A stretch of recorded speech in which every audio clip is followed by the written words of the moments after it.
Истражувањата на сериозни глобални организации покажуваат дека веројатноста жените да доживеат насилство врзано за нивното активно бавење со политика е до 3 пати поголемо отколку во случајот на мажите. Насилството зазема различни форми и може да биде во форма на омаловажување, заканување, психолошко насилство, говор на омраза, сексуално вознемирување, заплашување и така натаму. Формите се многубројни, но она што останува нејасно за науката се мотивите. Едно од можните објаснувања дека насилниците се обидуваат да ги истиснат жените од политичкиот процес и да го намалат нивното учество, затоа што не ги сметаат за рамноправни учесници на политичката сцена. Со ова е врзан и секундарниот ефект кој треба да ги дестимулира жените да учествуваат во политичкиот процес од самиот старт и самоволно да се исфрлат од него. Ефектот е секако негативен, а политичкиот процес губи од неговата репрезентативност и позитивниот ефект на учеството на жените во политиката, кој науката го врзува со нејзина пацификација, поголем степен на емпатија и полесно доаѓање до компромиси за одредени прашања. Ситуацијата кај нас не е ништо поразлична, учеството на жените било и се уште е на исклучително ниско ниво, особено кај извршните позиции. Што е политичко насилство врз жените, зошто се уште се случува и како се одразува на репрезентативноста и воопшто на политичкиот процес, разговараме со Бојана Јовановска од Институтот за комуникацијски студии и Гордан Ѓоргиев од Форумот за разумни политики.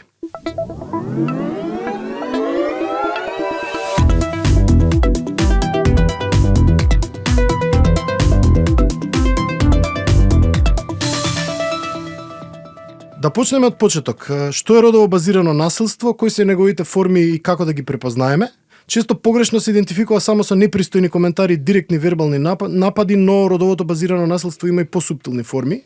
Кои се тие и како да ги препознаеме?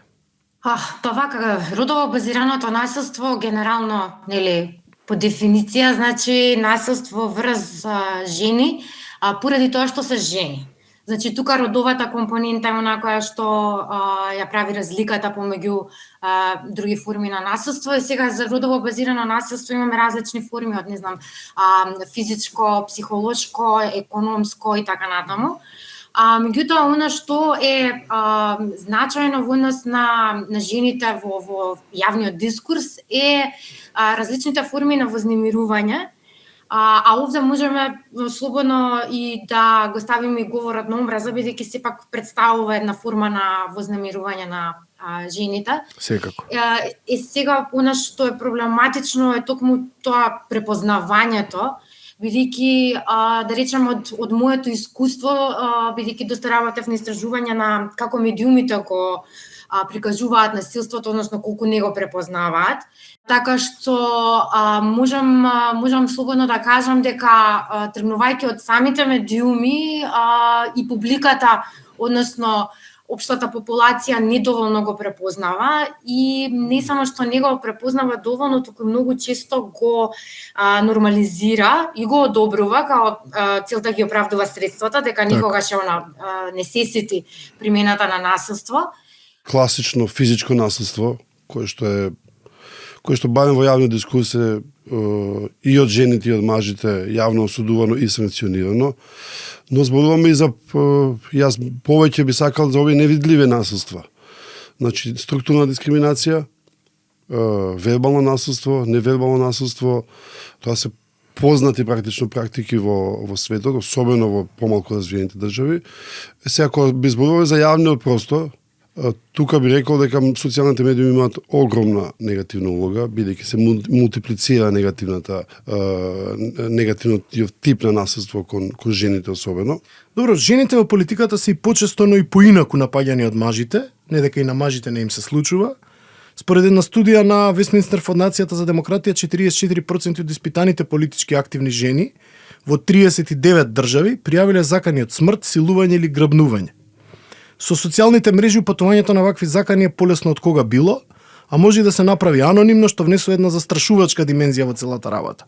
Дали ова има за цел да го дестимулира и оневозможи учеството на жените во важните процеси на донесување одлуки во политиката, или жените се едноставно перципирани како поранливи и полесни за заплашување од страна на политичките опоненти?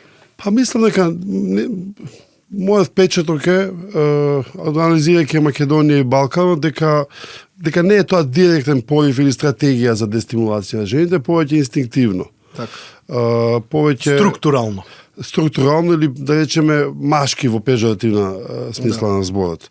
Но во големи организации партијата на пример е таква, каде што има прилично друштвото е хиерархизирано, значи структура, структурата, мислам дека инстинктивно е тоа. И кој е инстинктот за дискриминација? Чекај се 50, колку жени има во партија? Колку има жени во Македонија? 57%. Што значи тоа? Сега треба ние 57% да ставиме во раководните структури на партијата. Тоа ќе остане помалку простор за нас мажите, нели? И тоа има дефанзивна функција. Да, и тоа постои како такво. Па, јас би рекла едното и другото. Со онлайн медиумите, со социјалните медиуми пред се, имаме истражувањата укажуваат, особено во текот и со ковид пандемијата, дека имаме значајно зголемување на вознемирувањето на жени онлайн генерално, а од тука и вознемирувањето насочено кон жените во јавниот дискурс, во овој случај кон жените во политика, меѓутоа и жените новинарки, што исто така доста значајно. Добро, врзано за претходното прашање, се чини дека за жените постои многу повисок стандард на морал и етички стандарди за бавење со политика отколку што е тоа случај кај мажите. Ова го потврдуваат и меѓународни споредбени студии. Од каде е овој двоен општествен стандард? Овој двоен општествен стандард произлегува од самите родови стереотипи. Значи, тоа укажува колку родовите стереотипи се уште постојат во нашето општество. И токму преку дезинформациите, преку вознемирувањето насочено кон жените, токму тоа се прави преку нагласување на овие родови стереотипи. Да. На тој начин, значи, што значи нагласување на родови стереотипи? Тоа значи дека креаторите на овие информации се трудат публиката да ја убедат дека жените се глупави, дека се сексуални, дека се слаби, дека се многу осетливи, незаштитени и така натака. И на тој начин, всушност, главната цел е да се обесхрабри, односно да се замолчат и да се исклучат, да бидат исклучени од јавниот дискурс, односно да бидат цензурирани. Се не знам што подразбирате под морал. Да, етички стандарди за морал, но има на пример една по мене е многу погрешна перцепција, таа доаѓа од кај мажите. Жена во политика, значи мора да биде машка жена. Така. Значи мора да биде железна. Има машки карактеристики типични. Iron Lady да биде Меркел, да биде Тачер. Да, Iron Lady, тоа мислев. Да. Значи железна или Голда Меир, бившата премиерка на Израел. Од тој аспект постои тоа, таква вид на перцепција, а од друга страна сега како да ви кажам во длабоко конзервативни средини, особено во малите места, перцепцијата е дека жената, како се вели, жена мачка и метла дома. Тој тип на радикална дискриминација се разбира дека постои во Македонија и таа е на некој начин вградена во мажите, кај мажите во партијата. Се сеќавам на една студија која за жал никогаш не се објави, од две авторки кои го испитува и македонскиот случај пред неколку години. На примерот на, ако убаво се сеќавам, 4 жени политичарки, се потврдија сите непријатни наоди на глобално ниво кои можеме да ги најдеме. Преку анализа на медиумите и социјалните мрежи, авторките покажаа дека жените политичарки се напаѓаат не само врз основа на пол или род, туку и врз основа на возраст, професија, што е антиинтелектуализам од најлоша форма, изгледот и така натаму. Се чини дека недостасуваат регулаторни тела и механизми кои ќе ги контролираат содржините во медиумите и на социјалните мрежи кога се работи за родово базирано насилство, или постојат, ама не се вршат функцијата? Па постојат, и дури во Македонија постојат, условно кажам, регулаторни механизми, во Собранието постои комисија, во Министерството за труд и социјална политика постои комисија за еднакви можности, мислам дека се вели, која што е доста силна. Тие за мој вкус не се доволно гласни, мислам дека треба посилно да артикулираат, но она што можеме да кажеме дека е можеби клучен фактор, а тоа е бавен фактор, а тоа е политичката култура. Значи како општеството го прима тоа и дали има еден вид на општествена саморегулација. И имаме добри примери. Например, ако велиме дека социјалните мрежи ја изоструваат дискриминацијата или насилството, имаме амплифицираат неколку. Да, но имаме и беклеш, знаеш, во смисла на повратна спрега каде што луѓето не само жени се разбира, се мобилизираат против така наречените машки предатори. Имавме ние случаи во изминатите неколку години каде што има јасна и отворена груба дискриминација и насилство за жени, каде што на социјалните мрежи се осудува таквите постапки и мислам дека тоа делува, значи тој тип на саморегулација на јавниот простор или свест за потребата да се заштитат жените од таков тип на дискриминација и насилство се повеќе изразени, се помалку ќе се случува во иднина, се надевам. Па сега, еве, например, бидејќи за Институтот за комуникацијски студии изработивме неколку анализи во текот на минатата година, кои што токму ги анализира родово базираните содржини, како медиумите влијаат на всушност на перпетуирање на тие родови стереотипи во медиумскиот простор, меѓутоа и како содржините кои што тие ги креираат практично ја мобилизираат публиката да ги потврдува и да на некој начин ги повторува повторно тие наративи. Оно што е загрижувачки е што медиумите не само што не препознаваат родово базирано насилство, туку воопшто не препознаваат ниту наративи кои што се штетни за жените, штетни за родовата еднаквост, и тоа го гледаат за жал и мажи и жени кои што се согласуваат или не се согласуваат со тоа, меѓутоа е клучно што тоа го гледаат жени кои што и девојки кои што се понатаму обесхрабрени да влезат во тие води, гледајќи дека ќе се најдат на мета на таков вид на коментари. Кога зборуваме за учеството на жените во политиката, ситуацијата во Македонија е далеко од барем пристојна. Учеството на жени на највисоките позиции во државата е минимално, високите извршни позиции се скоро секогаш резервирани за маши. Ова важи на локално ниво, каде ретко среќаваме жени на позицијата градоначалник, градоначалничка, но и централно ниво, каде се уште не сме имале жена премиерка или председателка. На што се должи ова? Социјална инерција, несоодветна правна рамка, наследена политичка култура или нешто четврто? Видете, ако ги видите структурата на прво се работи за бројки, да кажеме, вие да забиете на јавна функција, на висока јавна функција, кај нас се уште, па и во светот, тоа оди преку партија. Значи имаме еден партократски принцип каде што тоа е локус од каде што се така и мора да помени с тие филтри. Се тие филтри се предоминантно машки филтри. Да. Како што рековме од локално ниво, каде што како што кажав, структурата на процентот на жени на локално ниво, локалните партиски огранаци е катастрофална во Македонија. Си случок на една-две партии, градоначалнички нема и вие кога одите оддолу нагоре, тоа природно на некој начин во негативен смисла се филтрира да има повеќе мажи. Сега другата работа е традиционалниот елемент. Ако традиционалниот стереотип е жената седи дома, мажот работи и носи парите, тога жената има помалку работа се препоставува или помалку јавни функции. Имам впечаток, нешто и од искуство, што сум гледал како функционира таа партија, дека жените, особено на локално ниво, имаат, како да кажам, партијата е еден вид на друштво. Каде што собираат, каде што се активни, се собираат и за дружење и за идеја, се разбира, тоа е едно врзано со друго, и се во таа смисла мажите ги третираат нив, повторно зборувам во наводници цело време во стереотипи, ги третираат као одличен ресурс за на терен. Так. Но толку. Да, па да, од една страна дефинитивно на што го споменав и претходно, дека имаме медиуми, имаме општество кое што се уште во голема мера се води од тие некои патриархални родови стереотипи и родови улоги, така што се уште жена на висока позиција не се перцепира како дека е таму на вистина местото. Меѓутоа, од друга страна, јас се сеќавам, тоа беше, бидејќи нели последните локални избори беа онака баш дебакл кога станува збор. Во тој смисол дефинитивно. Значи покажува дека имаме регрес во однос на родовата еднаквост, бидејќи тоа беа најлошите, веројатно, локални избори кога станува збор за родова еднаквост до сега. И тоа покажа само дека онаму каде што немаме квоти, немаме ни жени.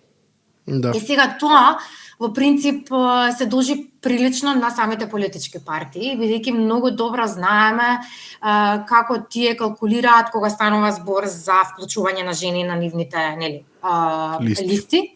дека најчесто жените се користат само колку да пополнат некои квоти, меѓутоа суштински дека тие се недоволно ценети во рамки на самите политички партии. Меѓутоа не само тоа, се гледа дека самите партии дури прават сегрегација на жените во рамки на самите партии, бидејќи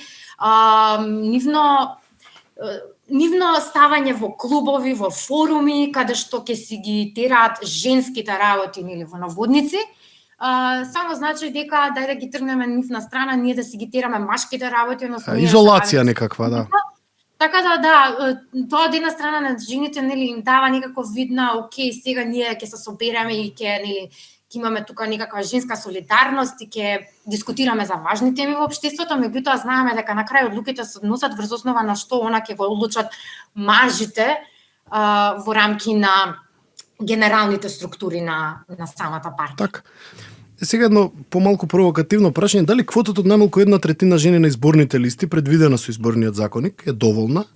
И дали всушност со неа се одредува минимумот, но и максимумот на учество, тоест дали ги дестимулира партиите да одат над оваа квота и промовираат повеќе жени во политиката? Дали е решението во незиното укинување или напротив во незиното зголемување? Најголем дел од истражувањата што се направени укажуваат на тоа дека квотите се прво потребни, дека нема шанси ние милениумска исклученост на жените од овие сфери да ја надоместиме со, не знам, со слободно нели учество на жените и со донесување на некои закони за кои што ќе се утврди дека нема да се бидат дискриминирани. Гледаме дека тие заложби се само декларативни, дека ништо од тоа немаме видено во пракса реално.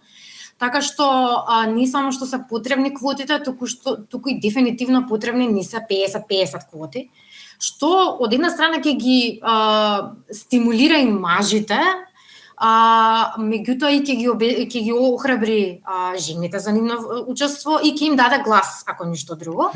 Па тука може циничен одговор, колку малку е доволно. Значи, кој тоа кажува дека колку малку е доволно.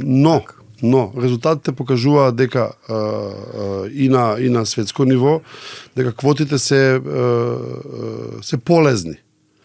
Бидејќи ние го знаете, се сеќавате на првиот состав во парламентот, мислам дека имаше 4-5 жени од 120 пратеници или колку и да беа. Значи тие се полезни бидејќи ја тераат партијата да размислува на тој начин, ги тераат мажите се ако одиме по мачо принципот да размислуваат на тој начин. Се разбира, не мислам дека е доволно, но ова е важен чекор, беше важен чекор за 30%. Партиите веќе сваќаат и разбираат дека е потребна поголема инклузија на жени во високите структури. Сега имате партии каде што и во Македонија каде што веќе до 50% е дојдена таа квота, интерна партиска квота. И само иницијативно. И само иницијативно. Од каде да почнеме кога зборуваме за мерки за подобрување на ситуацијата со обата феномени за кои разговаравме денес? Родово базирано наследство врз жените во политиката и самото учество во политиката на жените. Се чини дека ова е широк терен за покривање, но кои би требало да бидат првите чекори? Ги спомнавме партиите како локуси и што уште? Па јас мислам дека партиите се важни локуси. Сега ние и критикуваме партиите често со право заради тие недемократски внатрешни практики, но мислам дека се важни локуси. Јас би рекол дека треба да се охрабруваат партиите да на локално ниво да ги извадат на рамноденица политичарките или активистките кои што може да напредуваат во кариерата и тоа сепак во оваа фаза се прави со некакви повторно ќе би рекол квоти. Например, вие како ќе направите квоти за градоначалнички? Многу тешко оди тоа, бидејќи седиментацијата е оддолу. Но сепак може, например, има партии кои што одлучуваат дека 30% од кандидатите за градоначалници, кандидатите за градоначалници бидат жени. Проблемот е што многу често во тие 30% жени ги ставаат на недобитни општини каде што се знае да речеме дека ќе добие другата партија. Другите само регулаторни механизми или регулаторни механизми постојат, но јас би рекол дека општеството е тоа кој што треба да се озрева. Ако ме прашате како би го споредил денешниот ден, денес ситуацијата со пред 10 години, верувам дека ќе согласиме не само на статистичко ниво, дека ситуацијата е подобра. Имаме одлични жени пратенички, даваат убав ритам на собранието на парламентот, му даваат еден порив за, јас би рекол, за консензус сикинг и така натаму. И оно одлични министерки, одлични политичарки жени или на позиции во јавни институции и така натаму и така натаму. Уште во 2003 мојата професорка Сабрина Рамет на постдипломските студии велеше дека е докажано дека степенот на пацификација на одреден политички систем е право пропорционален со поголемото учество Има на жени. такви теории, Да. са некој од феминистичка перспектива некој ги смета за дискриминаторски теории, но навистина има некакви психолошки анализи, особено во психологијата или во политичката психологија, каде што укажува на тоа дека жените се податни за договор. Дека не се посклони кон деструктивни. компромиси, Така е. поемпатични по Така е, природа. така е. Има тука многу сегменти кои што, мислам, многу страни кои што се вклучени, односно треба да бидат вклучени. Веќе и со законот за спречување насилство врз жени и семејно насилство, тука е утврдена веќе и превентивната улога на сите различни институции и субјекти. Така што ги имаме медиумите, односно нивната превентивна функција кога станува збор за родово базирано насилство и промовирање на родова еднаквост, која што, како што кажав, значи веќе и законски утврдена. Потоа ги имаме институциите секако, меѓутоа она што го споменав претходно, многу е битно во самите партии да не само да се разговара и дискутира за родова еднаквост и за вклучување на жените, туку да се направат суштински промени. Дали тоа ќе биде промена на статути, бидејќи слушнав дека многу од најголем дел од партиите родовата еднаквост имаат вметната како принцип, меѓутоа да се определат конкретни начини, активности на кои што родовата еднаквост ќе биде дел од праксата која што ја имаат политичките партии.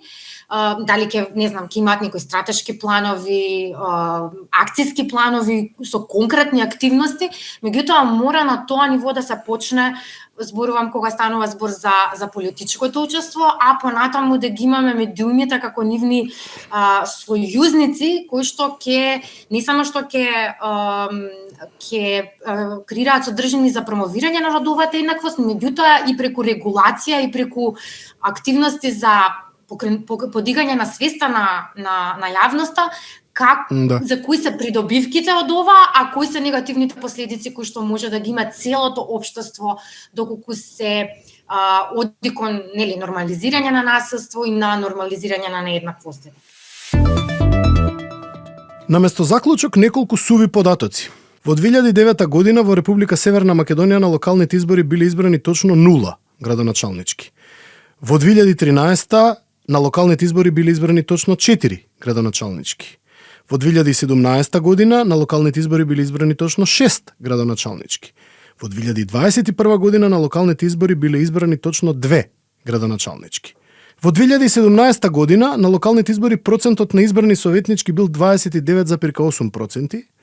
Во 2021 година на локалните избори процентот на избрани советнички бил 36,45%. Најстариот државен универзитет имал само 2 жени ректорки, ова е универзитетска политика, а 22 мажи ректори. Македонија никогаш немала жена председателка, премиерка, ниту председателка на собранието во својата историја. Се е јасно. Останува да се бориме овие бројки да се поправат.